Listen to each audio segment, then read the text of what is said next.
Welcome to Let's Talk About It, broadcasting live from North Nashville, Tennessee. North Nashville spans from Metro Center down to the border of Bicentennial Mall, including the neighborhoods of Bordeaux, Buena Vista, Parkwood Estates, Germantown, Haynes Manor, Jefferson Street, Fisk Park, Cumberland Gardens, Oak Valley, Enchanted Hill, and many others. It's perhaps best known for the 3 universities housed here, including Tennessee State University, Fisk University, and Meharry Medical College. North Nashville is also home to the Tennessee Titans practice facility. The Tennessee Titans will begin construction on an expansion project at St. Thomas Sports Park, which will almost double its current footprint in Nashville's Metro Center neighborhood. The plan includes 60,000 square feet in additions, including a new building situated along one of the practice fields, and major renovation of spaces within the existing 75,000 square foot building. Now live from North Nashville, Dr. William Head. Let's talk about it.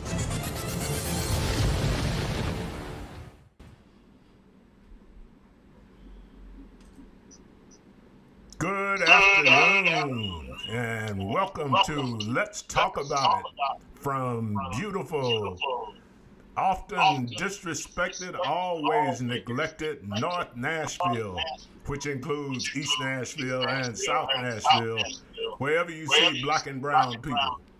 The neglect is obvious. I'd like to open today's sermon with do not be anxious about anything, but in every situation, by prayer and petition, truth, thanksgiving, present your requests to God, and the peace of God will guard your heart and mind in Christ Jesus. I read that today during the course of reviewing my email.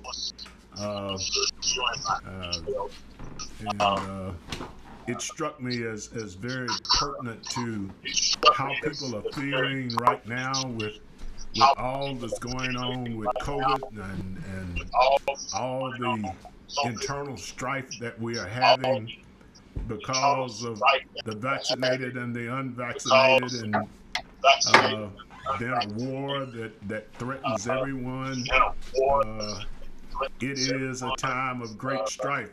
But the scripture says, do not be anxious about anything. Give it to God and let him handle it. He's in charge. Don't worry. It will work itself out, and he will have it his way. Saturday,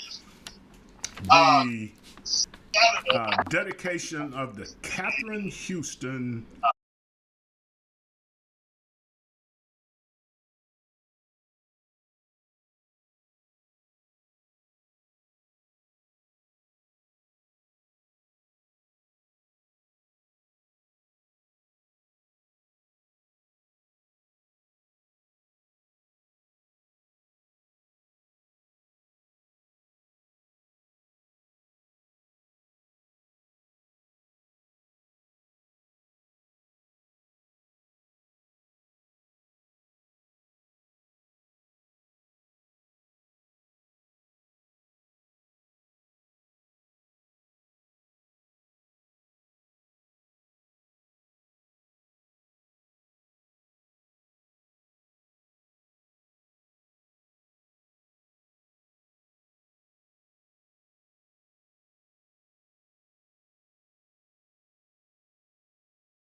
The recent Ukraine situation has been handled, in my opinion, very well by the duly and fairly elected President of the United States, Mr. Biden.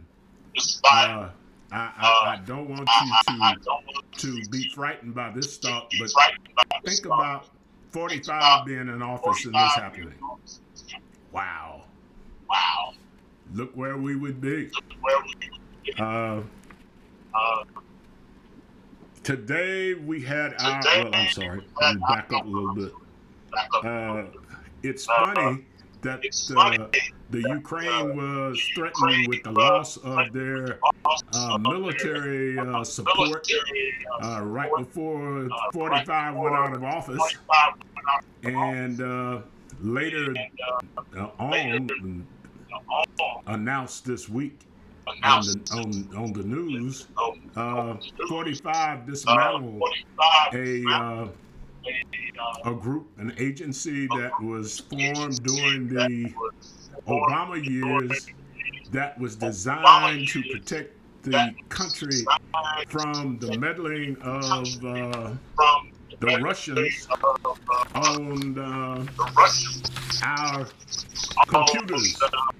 And now the question is, how far did they get on our computers, and are they still in our computers? Dangerous thought. Locally, Mr. Estep, who was the victim of the I-65 massacre, I haven't heard anything about him of late. I'm still don't want to use the word hurting, but I am hurting that 9 police officers, all carrying weapons, had to shoot this young man 22 times, and nobody. It is quieter than a church on Friday night about it. You don't hear anything. You don't see anything. He's a white young man. He was having a mental meltdown. He had lost quite a bit of recent job, home. He was shot down on the side of the road. I mean, he was walking down the interstate. I guess he was walking while poor and white. What'd you say? Poor and what? The oligarchs over in Russia are urging Mr. Putin to withdraw his troops from the battle, because all of their assets have been frozen in the West, and they cannot get their money. Putin better watch out. He's getting the ire of the people who've been supporting him financially.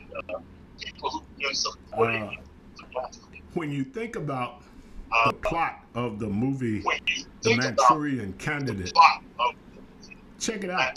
Check the 45 out against the Manchurian Candidate. He pops up, he wins an election, and everything changes. Lying became the rule rather than the exception, the accepted rule. Check it out. I don't want to tell you what to think. I just want you to think.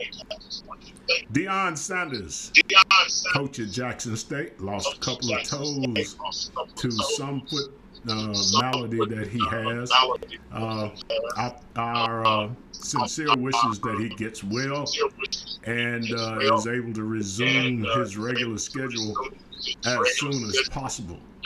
Donnie Grambling, the former head coach at Baylor University, who was hired as the offensive coordinator, resigned. Doug Williams, who is probably Grambling's most recent graduate of note, told the university that if Mr. Browse was going to be on the staff, his support was gone. And everybody said, well, how much money is Doug giving them? It's not his money, it's the money that Doug is able to bring to the university from other sources. The Culver House family in Tampa just love Doug, and they continue to support football program. Be careful, people. Be careful. This week, the NFL Combine, or I call it the wish listing. I wish he could run a step faster. We take him. Oh man, he's great. We wish to take him, but will he be there when we want him? I won't say what other people call it. Today we have with us a longtime friend. First met her in Fayetteville, North Carolina, some 30 years ago, with a great mutual friend, Mr. J.D. Marshall. Dr. Robertha Abney of Slippery Rock University. Today's guest on Let's Talk About It is Dr. Robertha Abney. She is an associate professor at Slippery Rock University in the Sport Management Department. She graduated with a PhD in athletic administration from the University of Iowa. Her areas of research include role models and mentoring women in sport, womentoring, and the status of minorities and women in leadership roles in sport.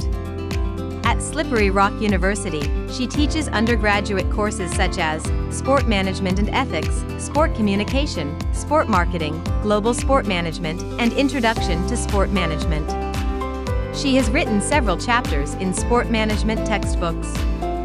She chaired the Commission on Sport Management Accreditation, COSMA, Board of Directors. She served on 6 committees within the National Collegiate Athletic Association, NCAA, during her tenure as Associate Athletic Director and Senior Woman Administrator at Slippery Rock University.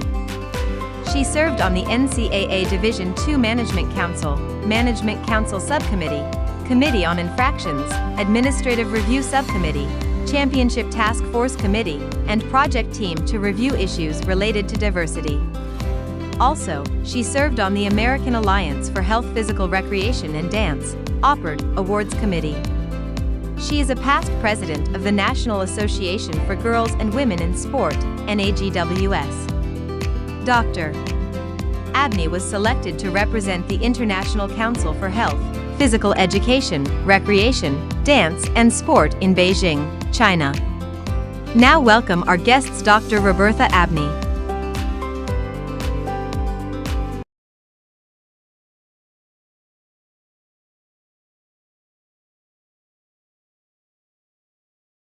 Be here. Thank you for the invitation. Hey, I wouldn't miss it for the world.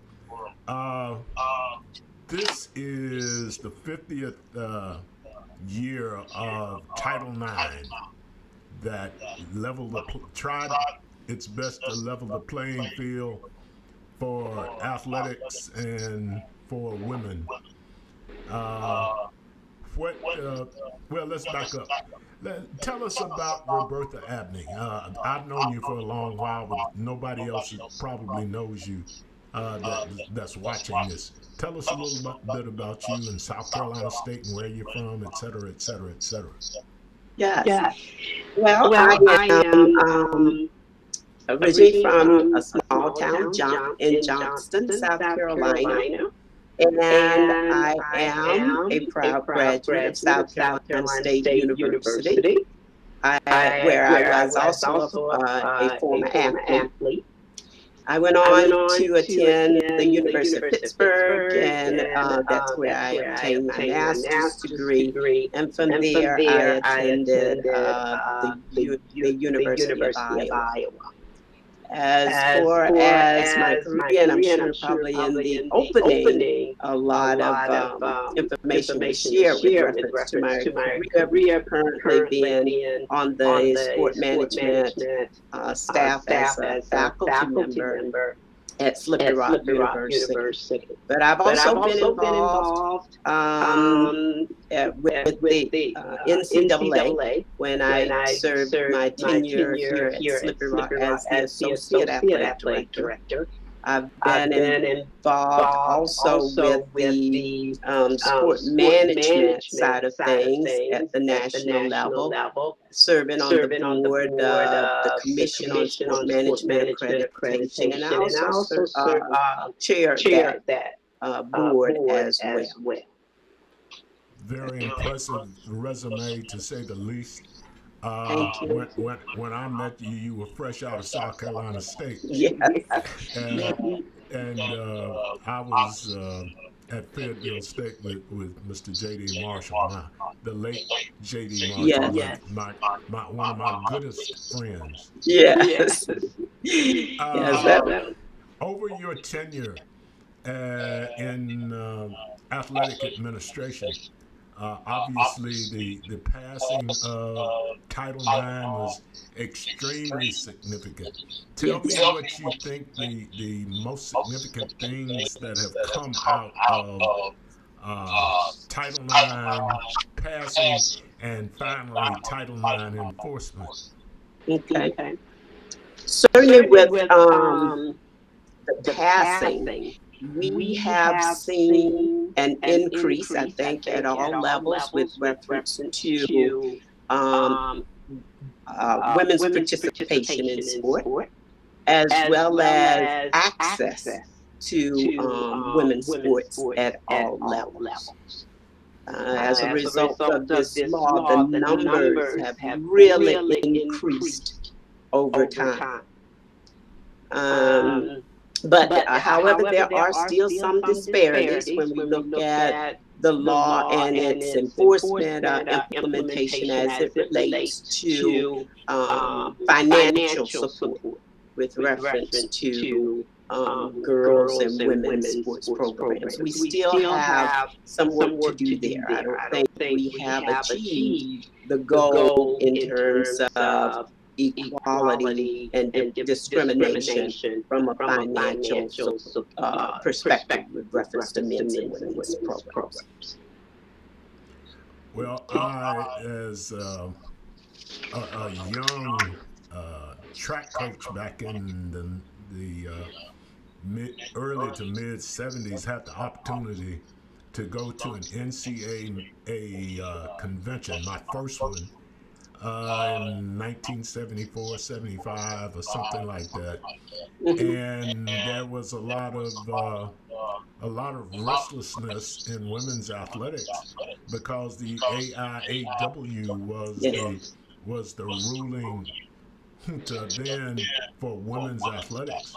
And the year that I went to the convention, women ceded their influence on women's athletics by giving it to the NCAA, which had never been at all interested in women's athletics. And I think that may have been one of the largest setbacks for women's athletics initially.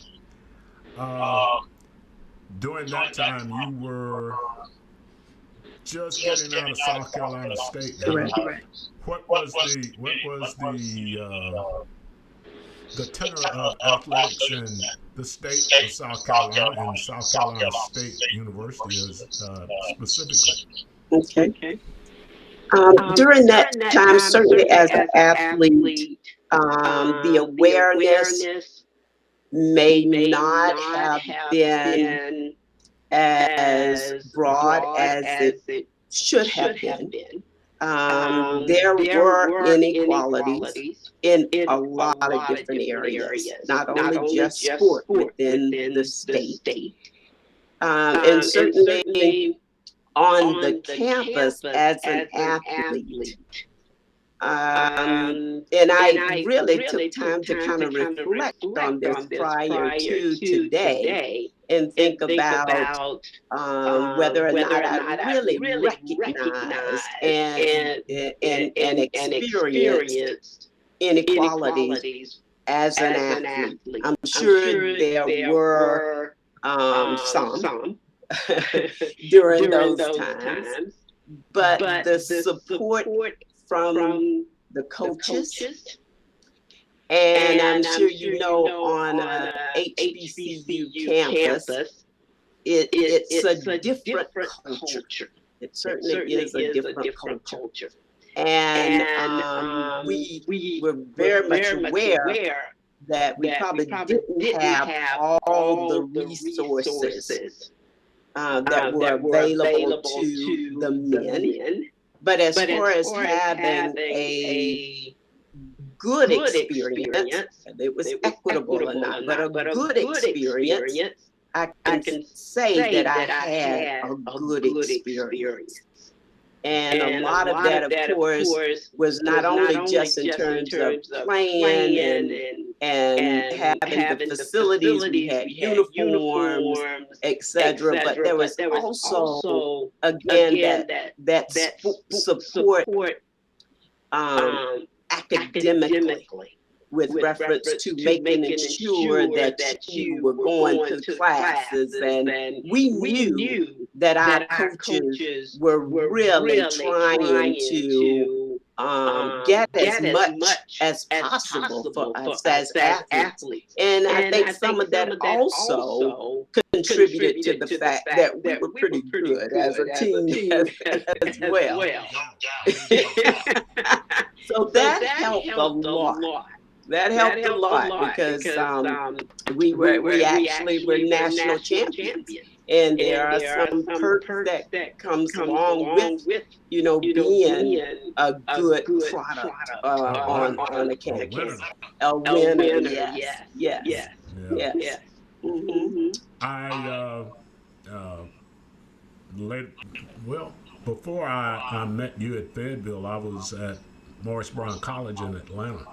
And I started the women's track program with not a thing, and just the effort of the young ladies. And over a 7-year period, we grew.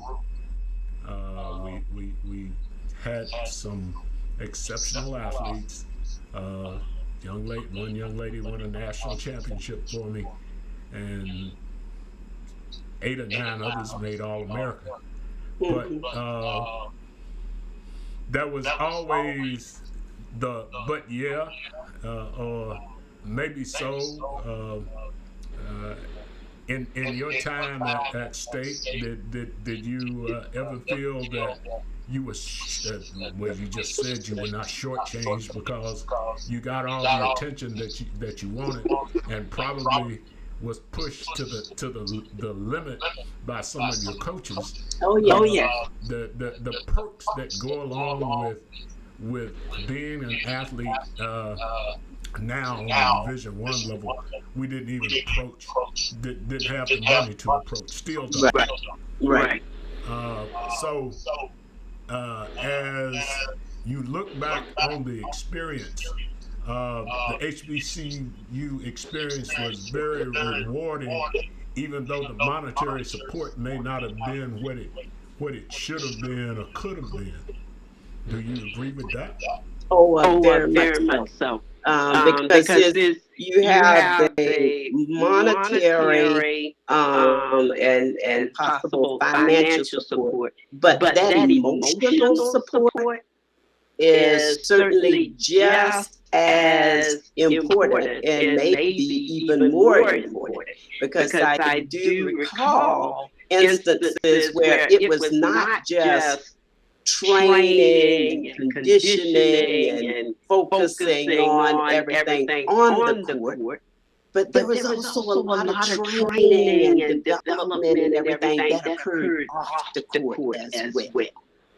And that was very instrumental because if I can just reflect back, I certainly had a very strong emotional support system with reference to my parents, my siblings, and all prior to arriving at South Carolina State. And I do recall my father having a very serious conversation with my parents, with the coaches. And of course, they were certainly pleased with what they were told, because if they were not, I would not probably not have attended. But it was more or less like those those values that support that you need it was a continuation of it. And of course, we worked very hard on the courts, but we also had a lot of structure and support off the courts in terms of making sure that we attended our classes. And during those times, that was you had coaches that were probably checked, and of course they had the physical education background, and that was my major, so I was in their classes as well. So they really monitored you. Well, there were the curfews, and it really was a culture that I know contributed to my success even today. And that being given the credit to coaches Simon and Coach Foster, who were the basketball coaches at that time. Yeah, I knew Coach Simon. Yeah, and Jet Johnson was the track coach. That's right. And we used to have some real great track meets back in those days at Tuskegee, Alabama State, South Carolina State. So yes, the atmosphere on a black college campus is always supporting, if nothing else. Yes. And those are the things that I think we lose when we hire people based on their athletic coaching ability rather than their ability to teach. I would like to see HBCUs go back to a situation where if you're on the campus, you've got to be doing something other than coaching. Coaching is not a 24/7 job, as some people would like for you to believe, but it is a 12-month job. But in your overtime, we have had oodles and oodles and oodles of black women who have been stars on the court and on the fields of play. The young lady who was the first young lady to score a basket in the Olympics, who just recently passed away. Can't call her name. I just talked about her the other day. Louisa. I'm ashamed. But she made a statement in the last interview she was in that yes, she had done all those things, but she wanted to be famous like the women she played with, and she named some specific women that had made great names after playing that she never got an opportunity to approach. It is one of my contentions that the women who led the charge of women's athletics early on were from HBCUs, because very few major universities had active athletic programs. Here in Nashville, Tennessee State University's women have more Olympic medals than 68 countries in this world. Not 68 states, since we don't have but 50. 68 countries in the world, and you never hear anything about that. You never hear about the Olympic champions at Tennessee State. This past Olympics, they talked about Madeline Manning Render, whatever her last name is now, who won the 800-meter run back in 1970, I believe. The question that I have is, why do our black women disappear after their playing days are over? They all of a sudden, they're not the center of attraction. And you look up and you see Title IX and you see all white women in front of it. There are no black women in the forefront of Title IX that I have seen. Where you've been you have been in the forefront of women's athletics. But I believe that you may have been one of two at most. Why is that?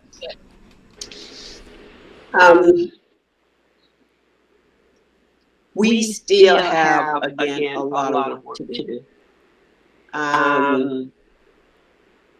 Black women are, and even in some cases, males, certainly to this day still do not have the opportunities, the avenues, the support systems, networks in place to really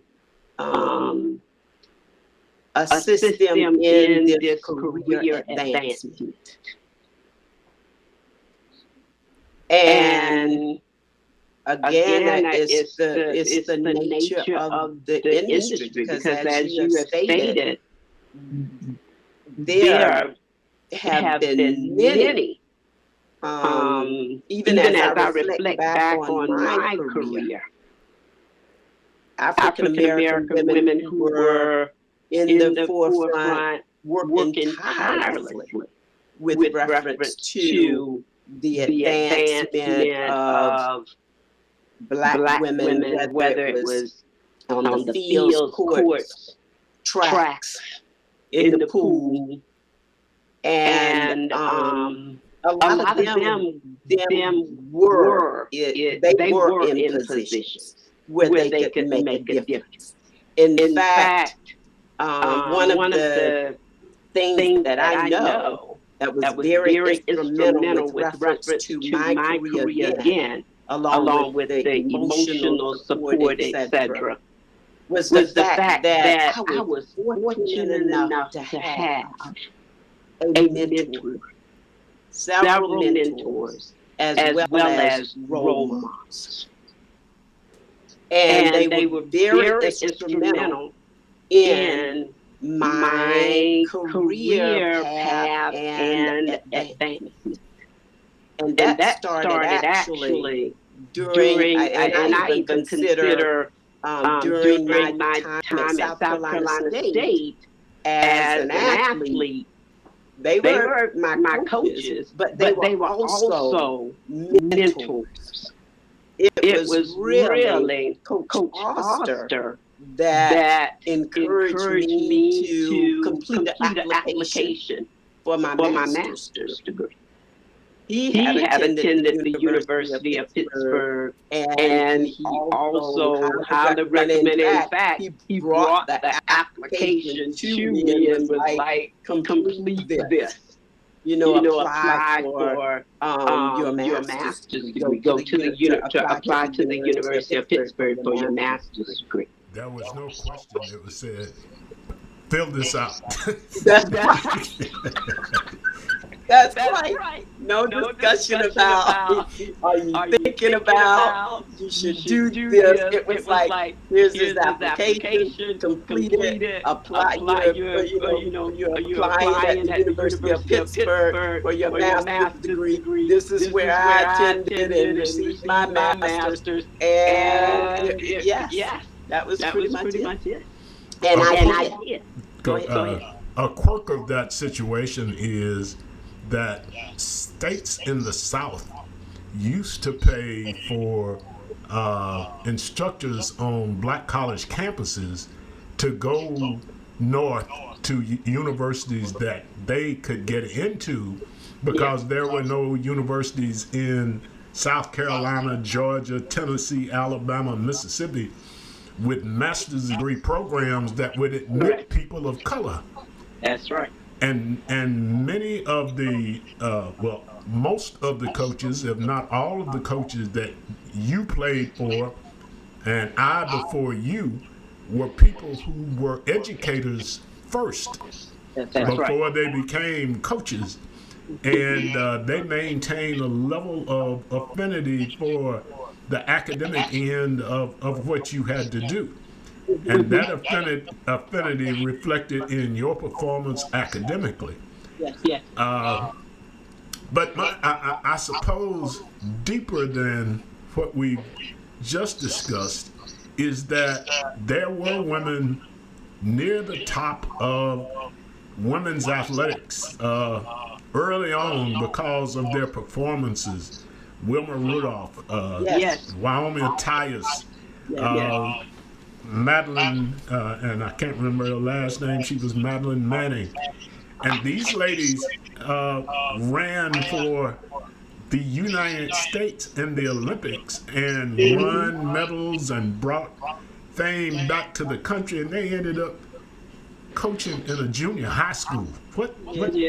That doesn't at all equate. There's nothing there that says this is something that supports those women. And they, when they got through, were dropped like hot rocks, and the next group came up and they won medals and brought Olympic fame to the country, and black women were left out of the milieu of leadership in athletics and sports. When you look at the group, like we said, that you've been a part of for a long time, again, I would say you are probably one of two most of the time. And that is worrisome to me.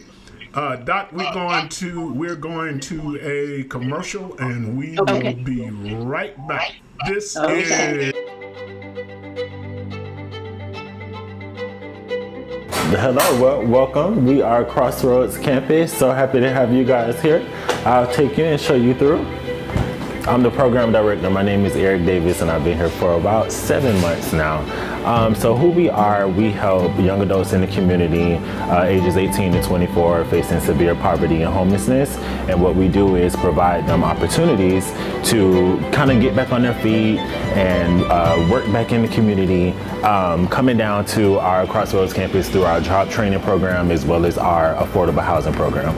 So right here is our pet retail store. It's a social enterprise. Our young adults here pretty much they assist us with running the store. So they're learning different universal skills, whether it's working the register, whether it's customer service, whether it's marketing, things like that. So as part of our job training program, we have 4 areas that we have our interns focus. We have the animal care, so they go through animal skills or animal care. We have a retail skills chart of all the things that they learn while they're in retail. We also have a bakery operation where we go off into an industrial kitchen. They learn food certification services, and they learn how to use the industrial cooking areas. And they make dog treats that are for sale in the store and through other stores in the Nashville area. And we also have our grooming skills chart. So in each of these, we have different skills starting from very beginning in both animal care and grooming. It's learning about animal body language, what to expect, how to work with those animals, how to communicate with those animals. In the retail, it's basic customer service, how to answer the phones, product information, how to use a computer system.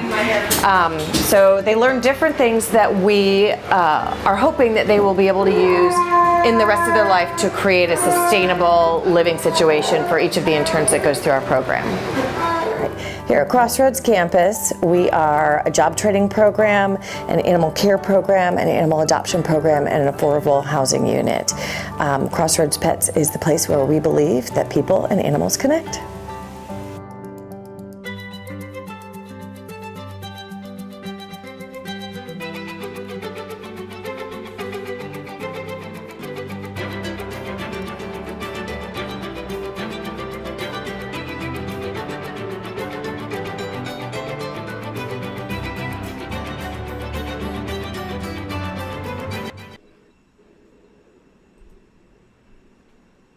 And we're back, ladies and gentlemen, talking to my good friend, Dr. Robertha Abney, at the Rock, Slippery Rock in Slippery Rock, Pennsylvania. Robertha, I was thinking about asking you to give us a geography lesson as to what's the closest major city in Pennsylvania to the Rock? Pittsburgh.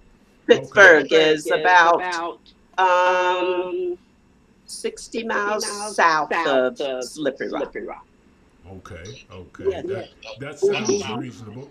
yes. And the first time, Pardon me? the first time I heard Slippery Rock U was on ABC Sports way back, Yeah, and they kind of said it tongue in cheek because they had no idea where they were talking about or who they were talking about. Of course, the Rock is a significant university, a significant institution in the state of Pennsylvania. Yes. Matter of fact, my last year at Kentucky State in 2016, I scheduled a football game with the Rock for Kentucky State before leaving. In the 1970s, or prior to the passing of Title IX, girls and women were basically restricted to girls basketball and maybe track on the high school and junior high school level. Tens of thousands of young ladies were playing sports, and there was a lot of contention as to why would women want to play sports, and nobody wants to watch them. And some of the biggest critics were women themselves. And with the passing of Title IX over the next few years, the numbers of young women who participated in and the number of sports sponsored blew up like an atomic bomb. It went to the place where tens of millions of young ladies were then playing sports and deep into athletic participation. What has that done for the female population of this country? The population, I think, with reference to its perception and support of women in sport, we certainly have seen the population become more supportive. Certainly, as women have made major accomplishments at all levels, including the Olympic level, with some of the teams that certainly have been very successful in terms of winning gold medals. And I think as the population continues to see those accomplishments, achievements, and the competitiveness of women's involvement and performance in sport, it certainly has changed some attitudes. Certainly, we see it being a lot different in terms of attitudes toward women's participation as compared to 60s, 70s, and certainly after the initial passing of Title IX, because it has taken a while for those attitudes to change. But I do think we are beginning to see, some of the attitudes change for the better, and that basketball, soccer, hockey, track and field for sure, and some of the other sports where you see women being very successful in those sports. Well, when you watch the Olympics and you watch the women who represent this country, in just about every area, there is a large group of women of color who are involved in track and field, and then you go to basketball, and it's predominantly of women of color. And those are probably the two most prominent sports in the Olympic Games now. And but you don't see these young ladies after the Olympics is over. They disappear into the midnight. You see these Olympic swimmers and divers for this country who walk away from the Olympics and become millionaires from sponsorships and endorsements, but black women seem not to be able to get that attention. Of course, that's turning around to a degree. But what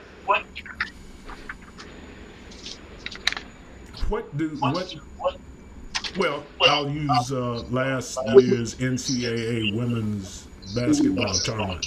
Yes. After all these years, all this progress, Yes. the NCAA has dressing rooms and setups for the men's basketball tournament that was like being at home. You had a weight room, you had places to rest, you had television, you had music, and then you went in one of the dressing rooms for women. You had 2 or 3 dumbbells and a cooler full of water, and everybody said, "My gosh." Well, ladies and gentlemen, that's the tip of the iceberg. That is not at all that you'd see. Last year, the golf tournament for the women was postponed and put off because of rain. They wouldn't do that for the men. So what is it that that's got to happen to see people treat folks equally, not just black women, but women, period?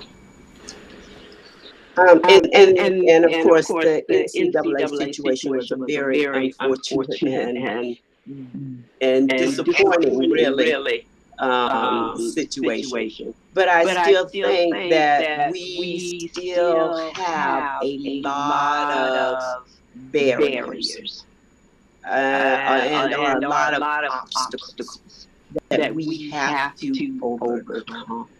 Be that they may very well be organizational barriers, the barriers that certainly may exist with the hiring process. We definitely need to look at the process in terms of hiring at all levels. And that mere process certainly, whether overt or covert, may certainly lend to some inequities and or discrimination. So we certainly need to examine those systems that are in place. Because I do think those women who have been very successful again on the fields, courts, in the pools and everything, that the systems in terms of them having access and or perhaps the opportunities to certainly be a part of or whatever. Because I think we all know whether it's again certainly something that's intentional or not. In most instances, there is the affinity bias, where people are more than likely to pretty much kind of hire or even recruit or seek those individuals who look like them. Amen. And we are not in those positions in large numbers yet. And it certainly can be challenging to overcome some of those barriers because you still have networks in place. Be it the Good Old Boys Network, or Good Old Girls Network, or what have you. They still exist and are very strong. And if you're not a part of those networks or aware of them, or you're not out there in those spaces and places, to really make those connections and build relationships and partnerships. It is very difficult, very difficult with the current structure. And we really have to examine several of these structures that certainly are not as flexible and giving as they should be in terms of the hiring process. I would agree with you wholeheartedly.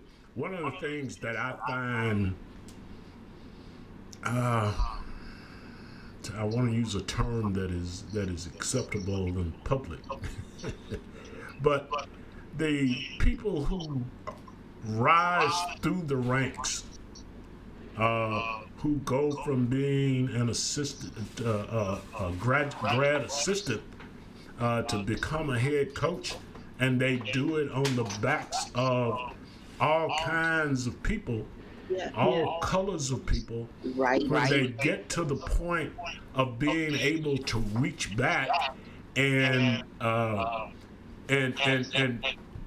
help someone else to get over that same hump they got over, there seems to be a reluctance to share the mode of success and to give that one word, yeah, she's okay. It doesn't take a lot. There's a lot of lip service to given by major college white coaches to diversity, but when you look at the bench, one black assistant, 4 white assistants, and all the players, the first 12 players on the bench are of color, but only one black woman on the staff. And there doesn't seem to be, the NFL is being assailed because of its hiring practices. But colleges and universities are sort of given a pass on that issue. It is it's unconscionable that a college president would allow the luxury of being discriminatory at this late date, and create situations where people are filing lawsuits because you were not fairly treated. Doc, we're going to another commercial. I don't want to get heated up too bad here, so we're going to a commercial. We'll be right back with more of Let's Talk About It. And I'm your host, William.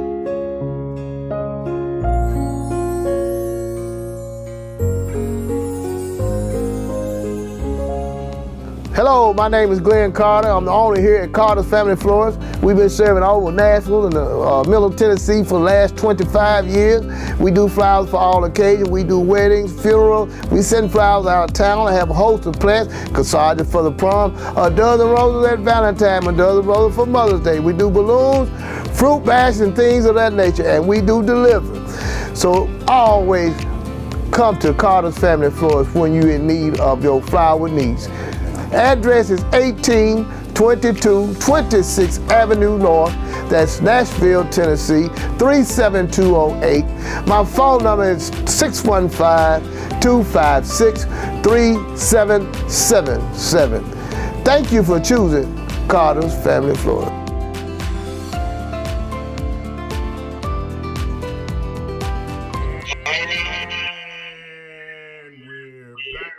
Probably the last segment of the show. Dr. Apley, I don't know if you want to comment on my last comments a few minutes ago about the lack of a path to the higher level, especially in athletics period on the collegiate level. There is no escaping the institutional racism that goes along with being on a major college campus. the Good Old Boy and Good Old Girl Network, as you mentioned, reign supreme. I was, excuse me, I was really shocked when the young man was hired at the University of Texas, and its most ardent benefactor said that he could be the defensive coordinator, but he couldn't be the face of Texas football. So the obvious and outward manifestations of discrimination is as they say, the more things change, the more they stayed the same. And I don't see a lot of change in the last 15, 20 years. Well, certainly with the increased emphasis with reference to diversity, equity, and inclusion on campuses, hopefully we will begin to see more pathways becoming available by way of increase in hiring with reference to diverse individuals. I think when you made the comment that you certainly need to reach back and help someone, that's crucial for individuals who are in positions to do so. I also agree that certainly, and I know from my own experience, the relationships, the mentorship that I received and developed, certainly they were diverse. African American women, white women, other women of color, that certainly assisted me along the way.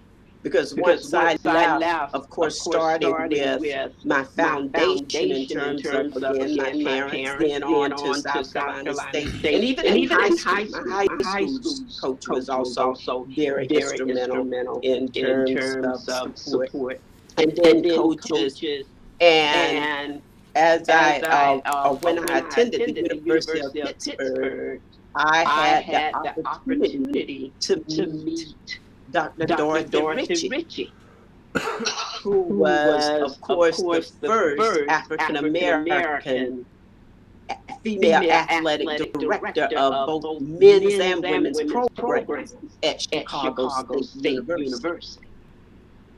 And it was the way in which I was able to meet her was because of a faculty member, one of my faculty members and are my teachers at that time with reference to one of my courses. She was bringing in different individuals to speak to the class. And I think I may have asked her about, someone who looks like me. And she certainly put forth the effort and extended the invitation to Dr. Ritchie, who resided in Pittsburgh at the time, to speak to the class. And for me to be able to see someone who looked like me in a position, a leadership position in sport, athletics, or what have you. That was more or less like as the saying goes, if you can see one, you certainly feel like you can be one. And it was really a dream come true after meeting her, speaking with her, and she, even after I left the University of Pittsburgh, was very instrumental in me going on to seek my doctorate at the University of Iowa. One of the things, something you just said, just rings like the bell to me. Oh, wow. Seeing someone that looks like me in a leadership position. To me, that may be one of the most important things about a black college situation. Is that if a youngster wants to be the president of the student body, he's not the president, he or she is not the president of the Black Student Union. He or she is the president of the entirety of the student population. You go to see a dean, and it's Dean Jackson, and you walk in, and Dean Jackson looks just like you. Undoubtedly, there's a much better feeling than walking in and seeing the residual effects are more significant than if that person is someone who has no feel for who you are, much less what you need to have done. And that is truly an amazing thing that the people that taught you everything that you know are people that you can identify with. I interviewed my college roommate. We were roommates for a semester. He was a nice, praying, studying guy, and I was just the opposite. But anyway, he mentioned the fact that the nurturing situation on the black college campus is far and away as much evidence in the result of the education as what comes out of the books. And I would have totally agree with that. Had it not been for my alma mater, Fisk University, little country boy from Lebanon, Tennessee, I don't know where he would have been at this point. But the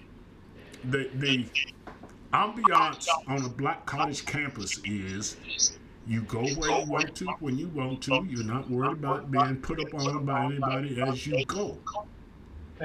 And I see these universities that have these different groups that have specific nights for the colored people. What? But anyway, or they have someone who has a party that everybody dresses up like them colored people, or worse. It leaves me cold as it relates to if my child was there, would I feel comfortable? And in this, the last 5 years, to think how the hatred in this country has been stoked and fired up. Do I want my child in Starkville, Mississippi at 11:30 at night trying to get back to the dormitory and walking? Really? And you've been further than I have. Tell me how you just mentioned the fact that Dr. Richards was someone that you could identify with. Think back to South Carolina State. You mentioned your coaches, and I mentioned a few that I knew. That Buddy Pugh was one. Willie Jeffries. Yes. The great Willie Jeffries. Yes. Were people who were dedicated to the proposition that the youngsters that they worked with were not only going to be successful athletically, but academically and in life once they left the university. Yes. Do you carry that with you where you go? Oh yes, very much so. That is pretty much, as you know, kind of ingrained in you. It's really a part, becomes a part of your foundation and certainly your educational experience, for sure. As you're constantly encouraged and supported. It's not like you received, or I didn't, any negative negative encouragement or comments or what have you. It was more or less support, information in terms of certainly moving on, becoming a better person, a successful person, not only in society, but certainly in whatever career you chose. And you saw again the support from them, especially if they saw potential, not only on the court, but in the classroom as well. And you were, encouraged really to continue with reference to academics and whatever career path you were interested in. Very true, very true. But and I must say too, on a college campus, you see so many males and females. I do have to say, within the athletic department, there were, of course, more male coaches with reference to the sport, and also administrators as well. I was actually trying to reflect back on any several female coaches at the time, and I know there were a few with reference to track and some of the other areas. But not only the coaches within the classroom, you're the teachers and our faculty members that you interacted with. That was a close bond there with reference to those coaches and faculty members in terms of impacting the students' careers. And it was. Go ahead. No, I'm good. The thing that you're talking about there is exactly the linchpin in the HBCU experience. Yes. That is an all-around experience. It's not a one and done or a something that is superfluous and useless for your success.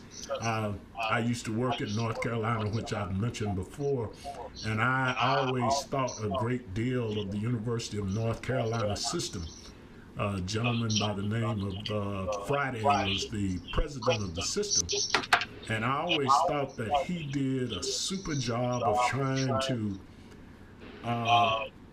make the universities as equitable as possible, and to support the HBCUs. That five HBCUs, state-supported HBCUs in North Carolina, and then I hear that the University of North Carolina is running a sham Black History program, and it just if I had invested my heart in it, it would have broken my heart, because I had a great deal of respect for what they were doing, and to see it crumble like that was just, the whole thing was a lie. There was no truth in it.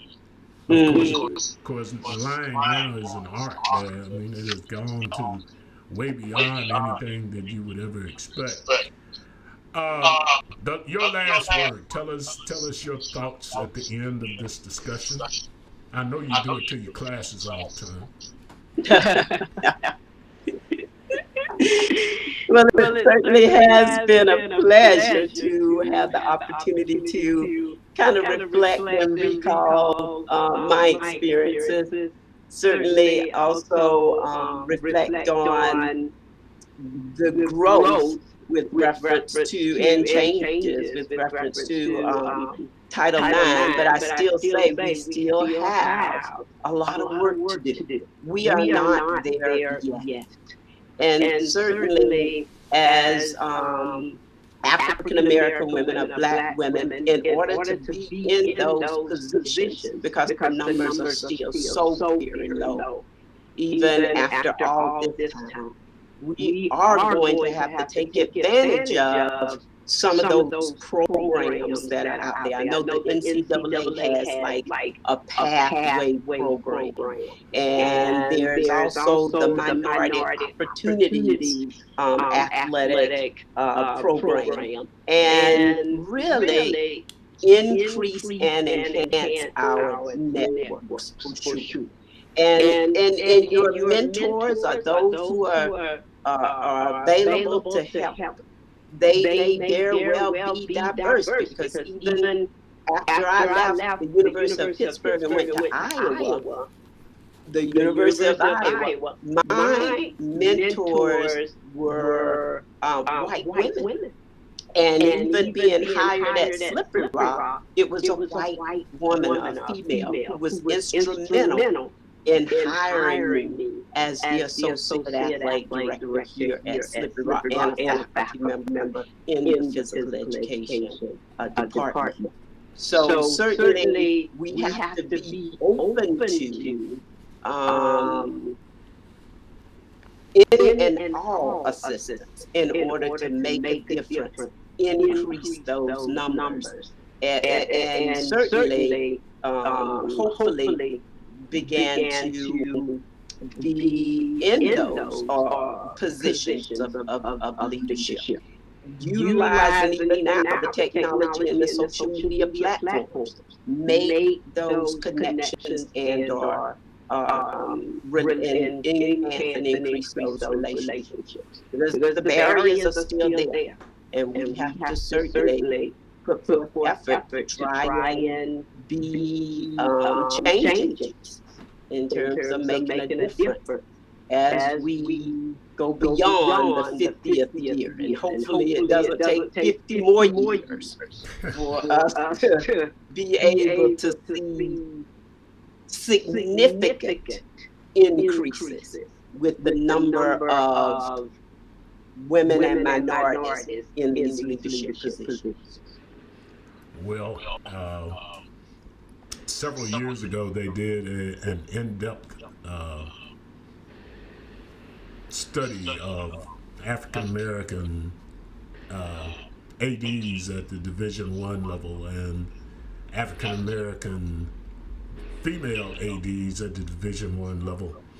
And after they eliminated Ms. Phillips, who was the AD at Tennessee State, and one other black female at another HBCU, there were none. And then they went to associate AD, and out of 200 so universities, there were 2 or 3 head coaches of sports. There were 2 or 3. Now there are quite a few black women in basketball and track, but everything else is sort of prohibitive. To me, programs, initiatives, and rules are real good when people follow them. The changes that have to be made have to come in the hearts of men and women. And right now, the tenor of this country does not at all bode very well for the changes that need to happen. Like you, I'm hopeful that the next few years, not the next 50, will bring those types of changes that change this dynamic. We're about to close, and I am so happy to see you, Dr. Abney. Yes, same here. After a long, an extended period of not seeing you, I think the last time I saw you was at an NC2A convention.